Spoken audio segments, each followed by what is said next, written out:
আরে তোমরা দুর্গাপূজার আগে টোটো কিনতে চাইছিলে, এখন 2025 সালের একটা ইউনিক বন্ধুরা লিথিয়াম ব্যাটারি, দ্রুত পুরো চার্জ হয়ে যায় এবং মাইলেজও দুর্দান্ত।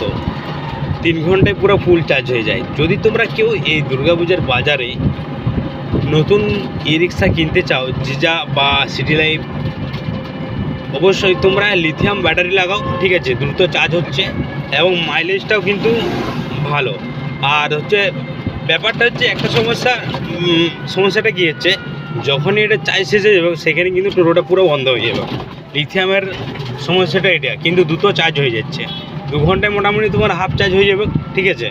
তাইলে তুমি ধরো সকাল থেকে যদি ভাড়া খাটাও 60-70 কিলোমিটার, হয়তো 100 কিলোমিটার মাইলেজ দিচ্ছে, 30 কিলোমিটার রয়েছে। দিয়ে এবার দুপুরবেলা এসে করে এবারে যতক্ষণ খাওয়ার সময়, ঠিক আছে, ততক্ষণ চার্জ যদি 2 ঘন্টা দিয়ে দাও, তাহলে দেখবে ওই চার্জটা পুরো আবার মেকআপ হয়ে যাচ্ছে। বিকালে আবার বেশি করে তুমি ভাড়া ছুটাতে পারছো, ঠিক আছে? আর মাইলেজ যদি থাকে অবশ্যই ভাড়া অবশ্যই বেশি খাটা যায়। তো চাইবো যারা এখন নতুন ই রিক্সা কিনতে চাইছিলে, ঠিক আছে, অবশ্যই লিথিয়াম দিয়ে ব্যাটারি লাগাও। আর অবশ্যই 1000 বা 1200 ওয়াটের মোটর লাগাও, ঠিক আছে?